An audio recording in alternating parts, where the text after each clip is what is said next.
Now on to one of my favourite topics, gut microbiome. Oh my goodness, what is it? Why is it so important? Well, let me just give you a little interesting fact here. Apparently this is true, Napoleon may have won the Battle of Waterloo had he taken his bowels more into consideration. Yes, he was constipated. He might have actually won had he taken his gut microbiome and his guts into consideration more.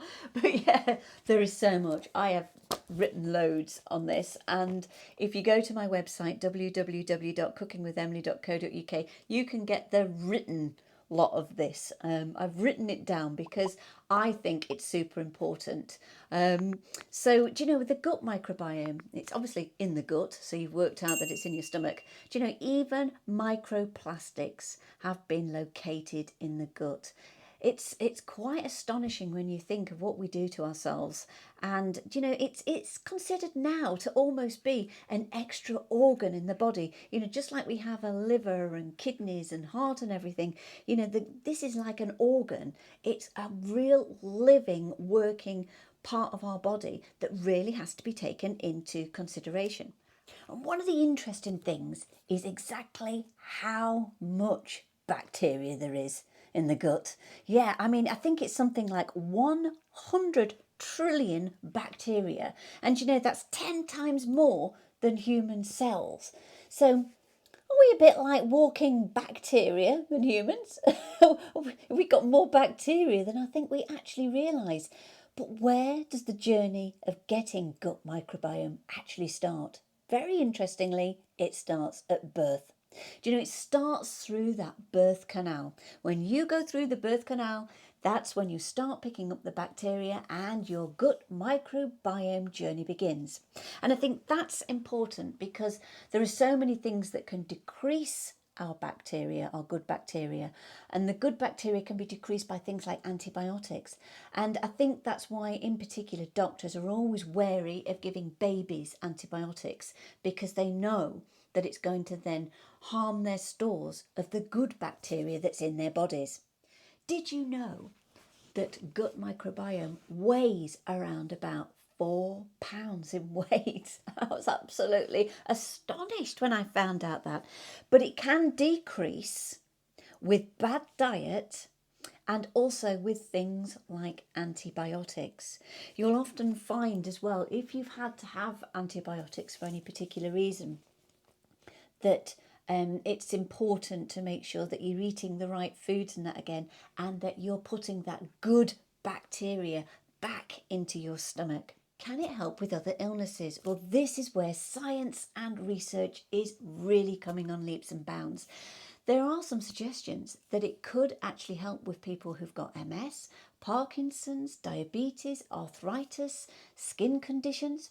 All I know is that I suffered with osteoarthritis.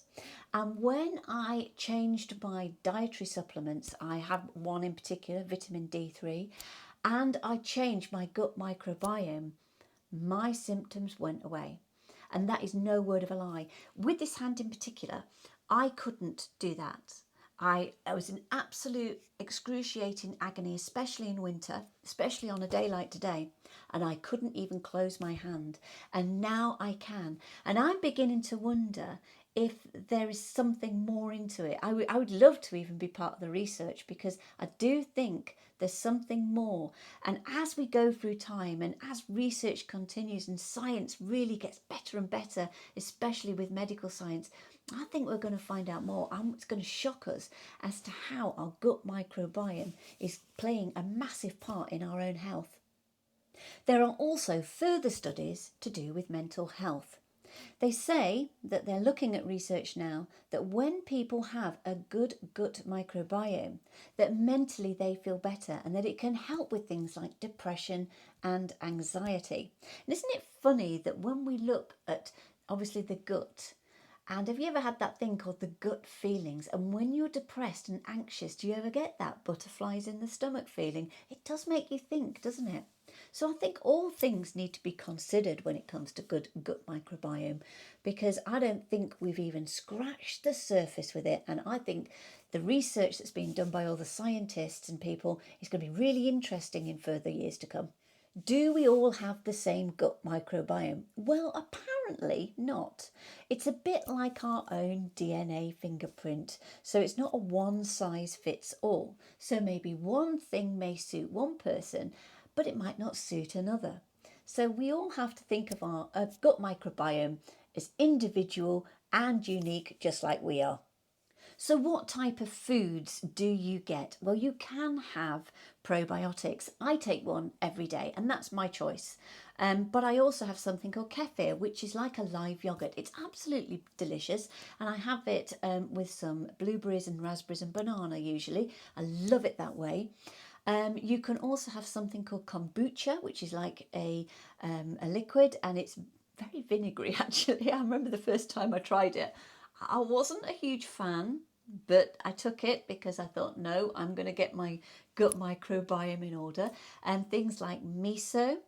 So there's all these different things, and kimchi and fermented foods is really big. And on my website, I'm going to put some links to some fermented food recipes so that you can have a go at them yourself if you don't want to buy them. And things like sauerkraut and things like that. So there's all these different things, but one big thing to come out of research lately is fibre. Getting more fibre, as we know that's already good for gut and for bowels and for transit and everything else without going into too much detail.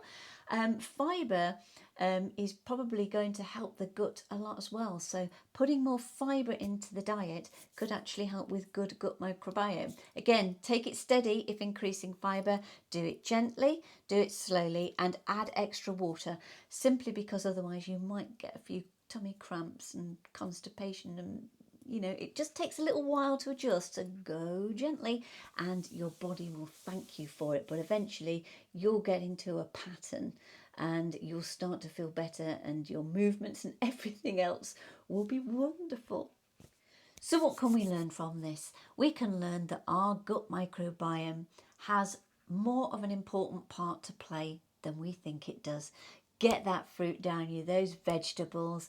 Think about the other options as well, with the kefir, kombucha, miso, the sauerkrauts, the fermented foods, and the fibre. And just try and do what you can to get your good bacteria up to those good levels, because apparently there are some who don't have good gut bacteria and they're at dangerously low levels. We're finding out more research. I'm always reading into it and looking into it and always super excited by it. I think we're going to find out more as time goes on. But I hope you like that little bit of an insight there into gut bacteria and gut microbiome. And I can safely say that now I've paid attention to mine, I feel well, I feel healthy, I feel as if I've got more energy.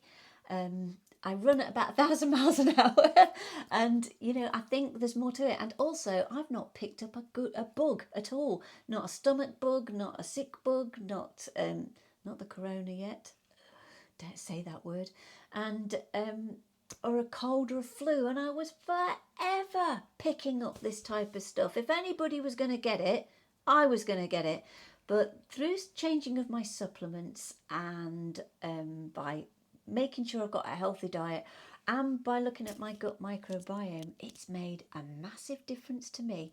Takes a little time, gotta be patient. These things don't work overnight, but eventually you'll see a difference.